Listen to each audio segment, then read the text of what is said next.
কথাগুলো যখন হয় কেউ না কেউ কোনো না কোনো একটা পিক করে নেয়, ওখানে একটা বড় কনফিউশনের জায়গা আসে, একটা তর্ক আসে, একটা হেট আসে, কিছু মানুষের অনেক লাভ আসে। আমি জাস্ট এই জায়গাগুলো একজন দর্শক হিসেবে ক্লিয়ার করছি, বা একজন পারফর্মার হিসেবে ক্লিয়ার করছি যে আসলে বিষয়গুলো কি। হ্যাঁ, ওকে ওকে, ফেয়ার এনাফ। এখন হলো আমি একটু ফ্রিতে যদি উপদেশ দিতে বলি মানুষকে, টাকা নেবেন না, একদম ফ্রিতে উপদেশ দিতে হবে কিছু অ্যাক্টর অ্যাক্ট্রেসকে। তো সেই ক্ষেত্রে জানতে চাই, আরএফএল শুভর জন্য কোনো অ্যাডভাইস আছে আপনার কাছে? শুভ ভাই খুবই ভালো মানুষ, শুভ ভাই খুবই ভালো মানুষ। Very good looking guy হয়তোবা as well. এই স্টেটমেন্টটার জন্য আমি জানি না আমাকে কে কিভাবে নেবেন। আপনারা দেখেছেন আমি সবসময় আপনাদের সাথেই ছিলাম, আপনাদের পাশেই ছিলাম। আমি কখনো কোনো ক্ষমতার সামনে নত হয়ে কথা বলিনি, বা আমি বলি না, আমি ছেলেই না। হ্যাঁ, কিন্তু আমার অবজারভেশন, যেহেতু আমি ইন্ডাস্ট্রিতে কাজ করি, আমি দেখেছি যে শুভ ভাই এমন একজন মানুষ, উনি যখন নাটকে ছিলেন তখন তো উনি স্টার।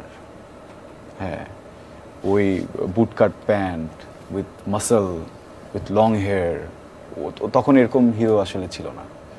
হ্যাঁ, সো এরকম একজন মানুষ, গাড়ি ছিল, সব কিছু ছিল, এটা আমি শুনেছি, যদি খুব কাছ থেকে দেখিনি, বাট যারা আমাকে বলেছে তারা ওনাকে খুব কাছ থেকে দেখেছেন।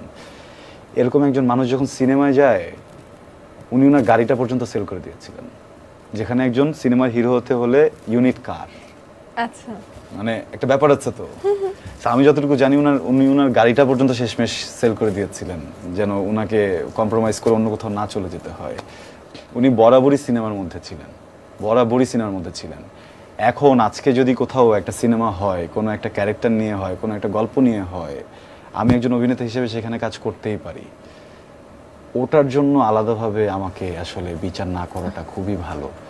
কারণ আমি, কিছু মানুষ হচ্ছে গিয়ে সরাসরি যদি কোনো স্ট্যান্ডে থাকে, that's a different scenario. But শুধুমাত্র একটা প্রজেক্টে আমি কাজ করেছি বলেই আমি হাসির পাত্র হয়ে যেতে পারি না, বা শুধুমাত্র একটা প্রজেক্টে আমি কাজ করেছি বলেই এটা নিয়ে হচ্ছে গিয়ে আমার উপরে কোনো প্রেশার আসাটাও উচিত না। কারণ ওই শুটিংটা যখন হয়েছে তখন তো দেশের অবস্থা এমন ছিল না, তখন তো আমরা সবাই নর্মাল ছিলাম। এবং হ্যাঁ, এনিওয়ান উড টেক ইট, তখন সবাই সবার সাথে খুবই নর্মাল ছিলাম, সবাই সবার সাথে খুবই হ্যাপি ছিলাম, তখন এই প্রবলেমগুলো ছিল না যখন এই মুভিটা শুট হয়েছে। পরবর্তীতে যে এই প্রবলেমটা হবে এটা তো সবাই জানতেন না, তাই না? তো ওখান থেকে ওনাকে বিচার করার মতো কিছু নেই। শুভ ভাই ভালো অভিনেতা, শুভ ভাই যত ভালো অভিনেতা এর থেকে অনেক ভালো মানুষ। হ্যাঁ, যে মানুষ তার মাকে ভালোবাসেন, ওই মানুষের থেকে সুন্দর মানুষ পৃথিবীতে আর কেউ হয় না। আর আমরা দেখেছি শুভ ভাই তার মাকে কতটা ভালোবাসেন। একেবারে। সো এরকম একটা মানুষকে ভালোবাসা দেওয়াটাই ভালো, ঘৃণা না করে, বা সবসময় ভালোবাসা উচিত। হ্যাঁ, মায়ের শাড়ি কেটে পাঞ্জাবি বানিয়ে গায়ে পরেন, কি সুন্দর একটা ব্যাপার। আরেকটা সুন্দর খুব মানুষ, ভীষণ সুন্দরী একজন মানুষকে নিয়ে জিজ্ঞেস করছি, তার নাম হলো পরিমণি। আপনি তো বলে দিলেন। উপদেশটা কি?